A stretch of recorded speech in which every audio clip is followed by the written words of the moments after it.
He's out there in his little adolescent paradise and with his dopey chums, and back at Pride Rock, things are not good, right? Scar, who's arrogant and refuses to learn and who will not establish a reasonable relationship with the females, all he does is tyrannize over them. He ends up ruling over a completely barren landscape.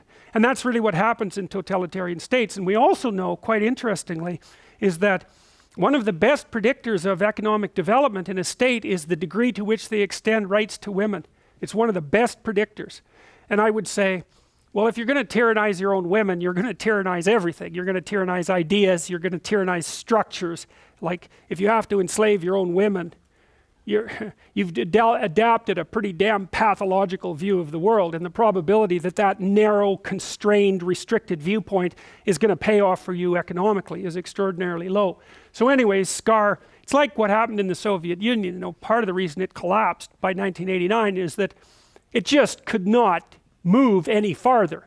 It was like this really complicated motor that was worn completely out, that no one had ever taken care of, and it just ground to a halt. It just stopped working because it didn't work. And so if you're totalitarian and you won't update your system and adjust it, then it wears out and grinds to a halt and everything becomes unproductive. You know, it's not easy to figure out what makes a society productive, because you might say, well, it's natural resources or something like that. First of all, natural resources are very often a curse to a country because they produce corruption. They call that the Dutch disease. There's a reason for that. You can look it up.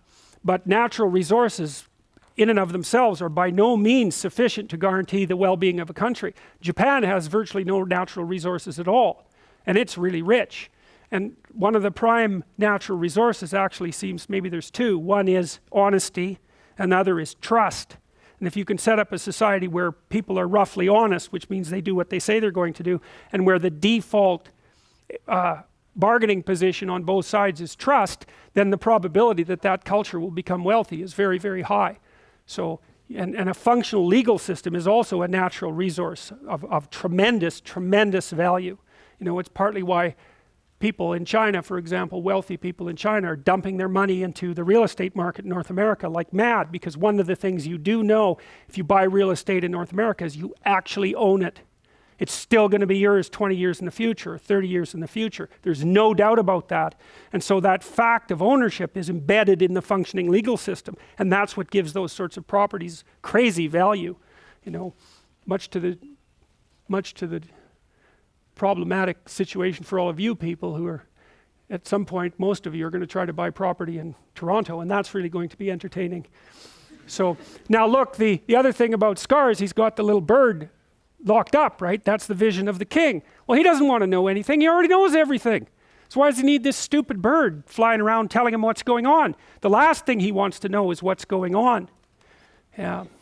Stalin, I mean, God, you gave that guy bad news or good news, he was going to have you killed. It kept the bad news to a minimum. And that's a real problem, right? Because if you torture people who bring you bad news, then you're never going to learn anything. Well, you don't have to if you already know everything anyways. And so that's the situation here. Well, his little minions, the hyenas, are getting pretty unhappy because they haven't had anything to eat. And the reason for that is they've just stripped the landscape bare, right? I mean, and I read at the demise of the Soviet Union that something like 10 to 15% of the entire landmass of the Soviet Union had been rendered permanently uninhabitable by industrial pollution. So, you know, and that, I don't remember if that included Chernobyl, you know, where that terrible nuclear accident took place, but there were massive domains of devastation in those countries that, you know, will take hundreds of years to fix. So anyways, when Scar rules, everyone starves. That's a good way of thinking about it, or everyone dies, but that's okay because that's really what he's after anyway, so that works out quite nicely. Now back out here in paradise, I mean, look at him. How pathetic can you get? Look at the expression on that creature's face. You know, he's sated like someone who's just eaten a gallon of ice cream, and he's got this pathetic, self-satisfied, naive, clueless, unconscious grin on his face, which the animators did a very nice job of capturing. Like, that's a complicated expression, and you just want to slap him And that's exactly what should happen, and that's exactly what does happen. So anyways, he's out there being unconscious dingbat. Well, his society is degenerating, and that's bloody well worth thinking about, because that's an archetypal trope, right? It's like things are sinking around you. The question is, what are you doing about it? You know, are you just staying in kind of a blithe unconsciousness because you can get your next meal, or are you going to wake up and do something about it? Well, that's the call of the self. So now we go back to Rafiki here, and he knows what's going on in the kingdom. He's a symbol of the self, and he also has some inkling that Simba is still alive. So the son of the king is still alive, despite the fact that the land has become ruled by a tyrant and the son is absent. He's still around somehow. And so from the Jungian perspective, there isn't much distinction between the self and the child. The self is the sum total of all possibility, and the child is possibility itself. And so let's say you've become an adolescent, you're all cynical, right? And everything's falling apart around you, which is the typical state of human beings, right? Because adolescents are cynical, generally speaking, and everything's falling apart around them, generally speaking.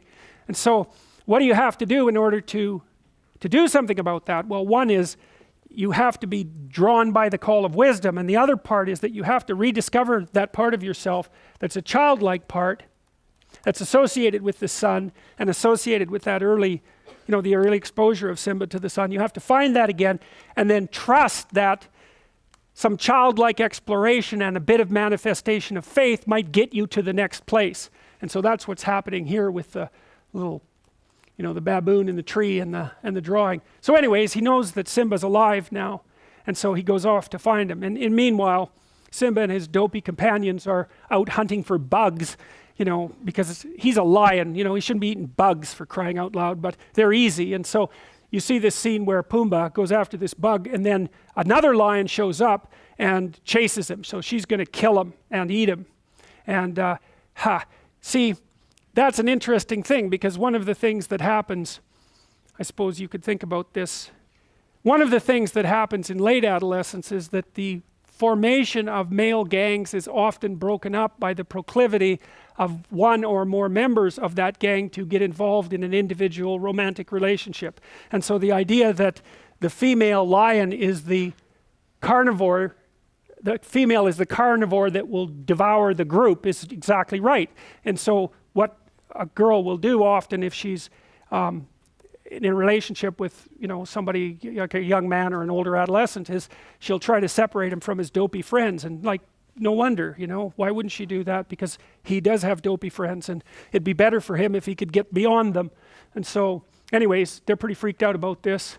And so then Simba goes out and has a fight with this lion to protect his dopey chums, and I'm sure you don't need any explanation about what that means. And they have this huge fight, and Nala, who it turns out to be, pins him.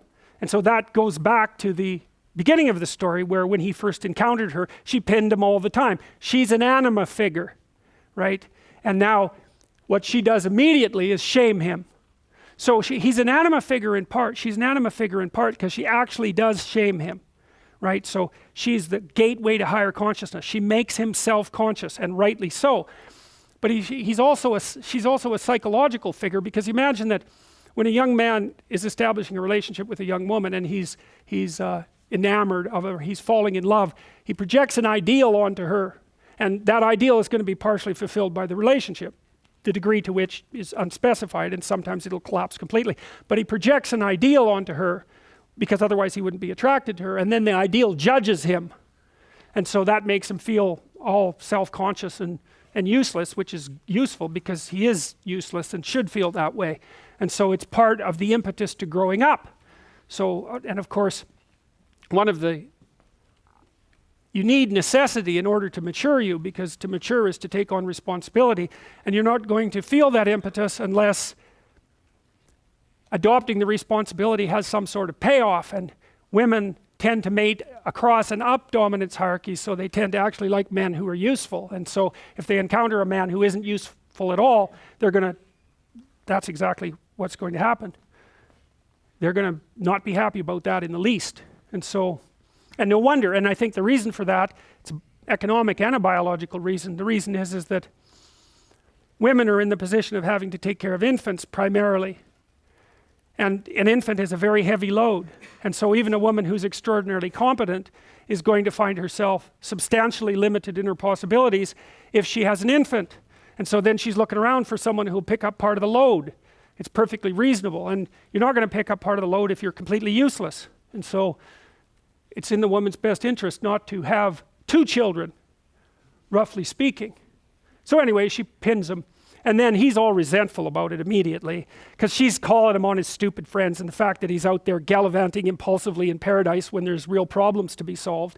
And so look at him, he's all resentful and useless and you know, feeling put upon and picked upon, and you got to slap him again fundamentally. And she's just completely stunned by that. It's like, and tells him, you know, where's the Simba I used to know, right?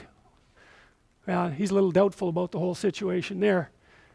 The animators do a very nice job of this part of the movie because one of the things you see is that his eyebrows are always pointing up in the middle, whereas his father's eyebrows were pointing down in the middle. And so that's the difference between this, which is sort of like things are happening to me, and this, which is more like I'm imposing my will on things. And that's an immature face, and the animators capture that brilliantly. So here's where she shames him again. She tells him how much she liked him when he was little and you know, a potential king, and how hurt she is that he's this useless, you know, wide-eyed, naive, impulsive, pleasure-seeking adolescent. And she tells him that she missed him. And God only knows why, because look at him again. It's like completely appalling creature.